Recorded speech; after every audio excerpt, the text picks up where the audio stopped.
Mula sa kasalukuyang sitwasyon, ang bagong lumitaw na yungib na ito ay may antas na 2 o 3 at walang posibilidad na umabot sa antas la. Nang marinig ang mga salitang ito, bahagyang lumuwag ang mga mukha ng mga tao sa pagpupulong. Maging ang mukha ng matandang general ng hukbo ay bahagyang lumambot din basta hindi yungib na antas madaling sabihin. Isang commander ang nagtaas ng kamay at bahagyang kinatok ang mesa kung saan nakalatag ang isang mapa. Mahinang sambit niya, ang linya ng depensa ng ating Eastern War Zone ay malapit nang umabot sa sukdulan. Kung dumating pa ang 1 o 2 yungib na antas na hindi na niya itinuloy ang sinasabi. Ngunit hindi na rin kailangang ituloy dahil alam na ng mga tao sa pagpupulong ang resulta. Patuloy na nag-uulat ang sundalo sa tabi, ngunit dahil ang karamihan sa mga high-level na general ay nakatuon sa mga yungib na antas maraming lugar sa labas ng mga bagong lumitaw na yungib ang tensyonado. Lalong-lalo na, ipinahihiwatig ng sundalo ang ilang pulang marka sa mapa ng linya ng depensa at seryosong sinabi, ang mga posisyong ito ay maaaring gumuho anumang oras. Kung hindi tayo magpapadala ng karagdagang tulong, ang sitwasyon ay hindi magiging maganda.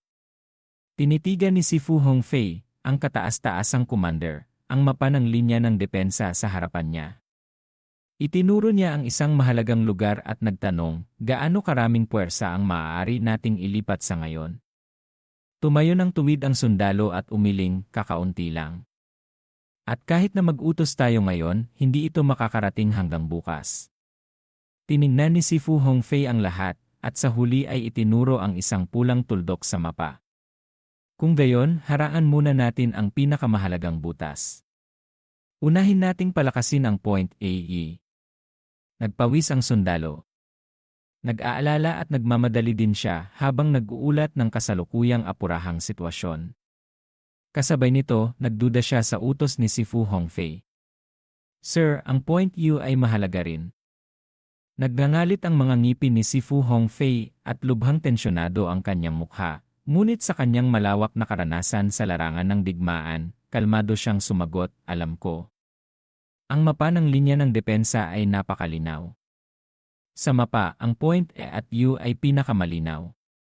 Ang 2 puntong ito sa linya ng depensa ay kapwa mga posisyon ng tarangkahan na may katumbas na kahalagahan. Ang lugar sa likod ng Point Y ay malayo sa mga lugar ng tirahan at may malawak na lugar sa pagitan. Kahit na gumuho ang linya ng depensa, maaari pa rin nating linisin ang mga kakaibang hayop. Ngunit iba ang Point E kapag nasira ang Point E sa loob ng kalahating buwan. Ang kalapit na Upper Origin City ay maaaring makaranas ng pagsalakay ng mga kakaibang hayop. Ang pagprotekta sa bansa ang pangunahing gawain. Nagliyab ang buong pagkatao ni Sifu Hongfei na nagpapakita ng determinasyon. Tumango ang ilan bilang suporta. Wala nang sinabi ang taong nagduda kanina. Tama nga na mas matanda, mas may karanasan. Sa mga kritikal na sandali, ang karanasan ay ibang bagay. Kumbinsido na ang sundalong nag-uulat. Kung walang problema, gawin natin ayon sa planong ito. Maingat na nag-isip si Sifu Hongfei at nagtanong, anong dibisyon ang nakatalaga sa Point E? Sumaludo ng mahigpit ang sundalo, ang 1,058 Rie Division. Ang commander ng dibisyon ay si Major General Sun Tze. Sabihin kay Sun Tze, kahit na mayroon na lamang tayong isang sundalo, dapat nating ipagtanggol ang linya ng depensa. Ang mga nasa ibang posisyon ay maaaring pumili ng depensa. Kung kinakailangan, maaari silang umatras at ilipat ang suporta sa Point E, kalmadong sinabi ng matandang general. Iwinagayway ni Sifu Hongfei ang kanyang kamay at sinabi, tapos na ang pagpupulong. Sumagot ang sundalo, masusunod. Sa kampo ng 1,182 ni Division, si General Yu Fio ay naglalakad-lakad sa tent na lubhang balisa. Kailangan pa bang maghintay? 2 araw na naman? Kailan kaya darating ang reinforcements? Diyos lang ang nakakaalam kung gaano pa tayo katagal maghihintay. Katatapos lang tanggapin ni Yu Fio ang tawag mula sa kanyang nakatataas. Si Lu Sheng, na nakaupo sa isang tabi, ay nakahawak ng sibat sa isang kamay at maingat na pinupunasan ang Crimson Star Dragon Pattern Spear gamit ang tela. Nang makita niya ang general na naglalakad-lakad, nagtanong si Lu Sheng, tensyonado rin ba ang ibang mga linya ng labanan ng War Zone kamakailan? Bahagyang nakakunot ang kanyang kilay na parang espada. Kahit ang linya ng depensa sa bagong lumitaw na yungib ay hindi nagpadala ng reinforcements. Habang pinupunasan ang sibat, napansin niya ang maraming butas at gasgas dito. Pagkatapos gamitin ang kanyang espiritual na puwersa upang siyasatin, natuklasan niya ang mga palatandaan ng ilang mga bali. Tutal, ang sibat na ito ay half-step level 7 lamang, hindi tunay na level 7. Kaya naman, sa tuloy-tuloy na mga araw ng matinding labanan, higit sa kalahati ng tibay nito ang nasira. Kailangan kong palitan ang sibat ko. Kailangan kong palitan ito ng tunay na level 7 na sibat. Itinuro ng General si Lu Sheng, hindi naman sa kulang sa reinforcements, kundi kulang sa high-level na general. Alam mo naman kung gaano kakilakilabot ang level 7 na kakaibang hayop. Hindi ito kayang labanan ng ordinaryong martial artist. Huminto si Yu Fiyu sa kalagitnaan ng kanyang sinasabi at biglang umiling para itama ang kanyang sinabi, hindi mo alam. Isa kang abnormal. Sa loob-loob ng general, naisip niya. Halos 5 araw na, at bawat gabi ay umaatake siya sa mga kakaibang hayop at gumagala sa pagitan ng mga linya ng labanan. Lumalabas si Lu Sheng sa madaling araw na malinis at maayos, ngunit sa pagsikat ng araw, bumabalik siya na nababalot ng makapal na dugo. Kaya naman, kahit naligo na at nagpalit si Lu Sheng ng malinis na damit, mayroon pa ring bahagyang amoy ng dugo sa kanya. Napatigagal si Lu Sheng nang marinig niya ang sinasabi ng general. May nangyari ba? Nagulat ang general sa ekspresyon ni Lu Sheng na mahirap basahin. Wala. Parang veteranong sundalo ka na nababad sa larangan ng digmaan sa loob ng 4 o 5 taon, pero halata namang wala ka pang 1 linggo sa larangan ng digmaan. Diyos lang ang nakakaalam kung ilan na ang napatay mong kakaibang hayop para makagawa ng ganoong epekto. Nagulat si Yu Fiyu. Hindi dahil sa masyadong malakas si Lu Sheng, kundi dahil sa masyadong matibay ang katawan niya. Parang walang katapusan ang lakas ni Lu Sheng. Ang kanyang oras ng pahinga araw-araw ay wala pang 2 oras, ngunit siya ay buhay na buhay pa rin at walang bakas ng pagod. Isa kang halo ng dragon at tao. Bahagyang nahihiya ang binata nang marinig niya ito. Nagmamadali siyang yumuko, hindi naman po ako nagmamalaki gaya ng sinabi niyo. Aalis na po ako. Handa nang umalis ang binata na may dalang sibat. Bahagyang komplikado ang tingin ni Yu Fiyu. Tumango siya, mag-ingat ka. Kung may mangyari, makipag-ugnayan ka sa akin anumang oras. Naiintindihan ko, binuksan ni Lu Sheng ang tent at natigilan ng may nakita sa labas. Maraming tao ang nakatayo ng tuwid na sumasaludo. Walang sinuman ang hindi nagpapakita ng paggalang, paghanga at respeto. Sa nakalipas na 5 araw, ganap nang nakakuha si Lu Sheng ng buong paggalang ng lahat ng sundalo ng 1,182 ni Division. Sa isang banda, ang katayuan ni Lu Sheng sa kanilang puso ay higit pa kay Yu Fiyu. Si Lu Sheng ay parang isang sea-suppressing needle. Basta lumitaw siya sa larangan ng digmaan, tataas agad ang moral ng buong hukbo. Sabay-sabay na sumigaw ang lahat, naway pagpalain ka ng swerte sa martial arts. Mahigpit na kinuyom ng isang tao ang kanyang mga kamao at labis na humanga kay Lu Sheng. May sumigaw pa, talagang ang bata pa at mahusay na. Tiyak na isa siyang general sa hinaharap. Tinitigan ng kanyang magiging asawa, si Dong Qingsui, ang binatang si Lu Sheng, at nahihiyang tumalikod. Kumpara sa karamihan, mabilis na napansin ni Lu Sheng ang kilos ni Dong Qingsui at nagtaka. Pakiramdam ko medyo malamig ang pagtrato ni Dong Qingsui sa akin. May nagawa ba akong mali? Hindi alam ni Lu Sheng kung dahil ba sa mas mataas ang kanyang lakas at katayuan kaysa sa kanya ngayon.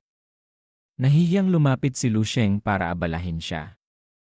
Nagmadali siyang kumuha ng 2 jade pendant sa kanyang bulsa. Kumislap ang mga mata ni Lu Sheng at tinignan ang jade pendant na nagbubulungan sa kanyang sarili, kalimutan na nga. Hindi ko maintindihan. Sa sandaling ito, lumapit si Qin na nagpaturo sa mga sundalo at tinapik ang balikat ni Lu Sheng. Isa ka na namang bayani at maghahasik ng lagim sa ibang lugar. Sumagot ang binata, huwag mo naman akong biruin, Qin.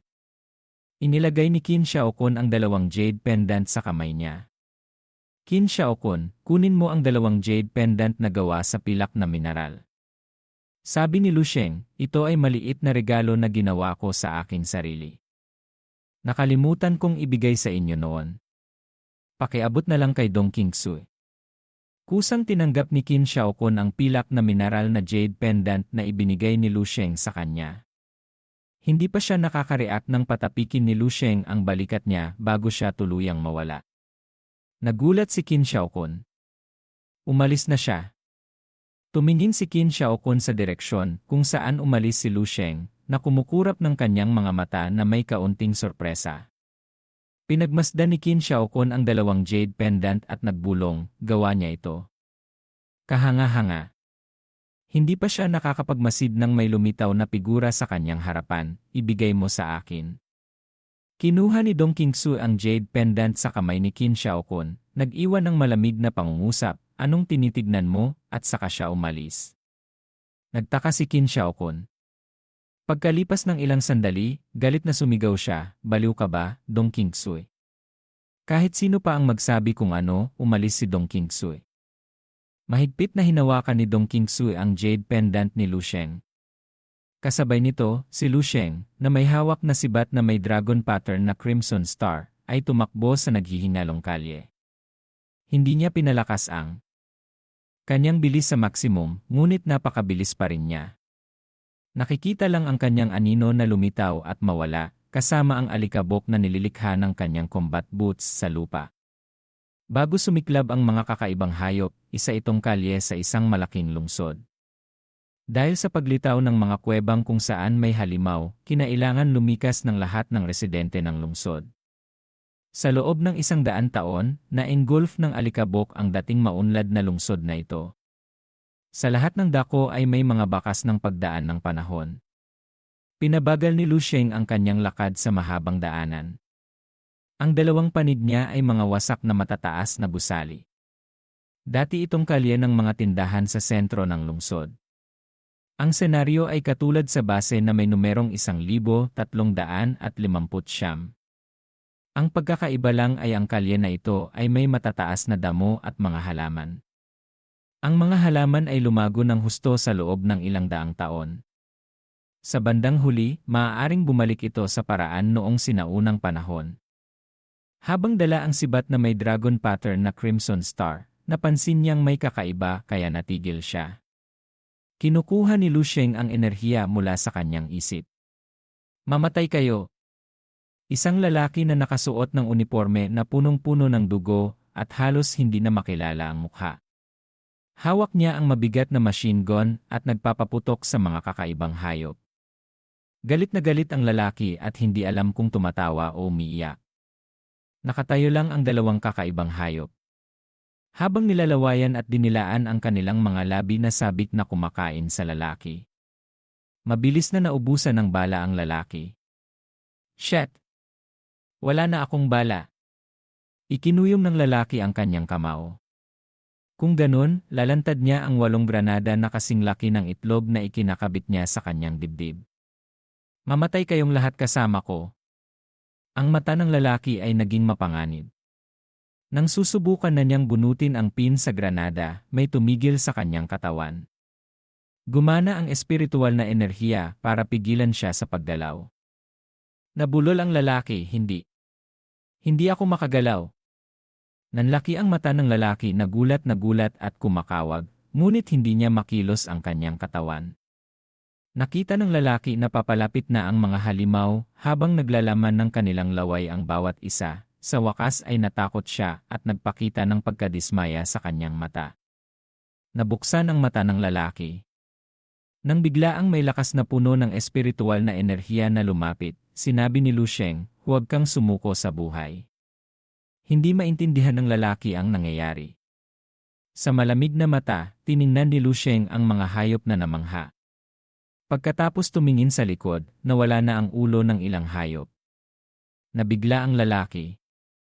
Kumurap siya at nagtaka kung nananaginip lang ba siya. Ang mga kakaibang hayop na may level 6 ay nangangailangan ng hindi bababa sa 2 o 3 taong may level 6 para patayin kaagad. Kahit nakatayo pa ang taong pinuno niya, kakailanganin pa niya ang 2 o 3 atake, ngunit ginawa lang ito ng taong ito sa isang tingin. Hindi pa siya nakakita ng ganito kaya naguluhan ang kanyang isip. Hanggang sa makita niya ang maliit na patalim na lumilipad sa katawan ng tao, nagising siya.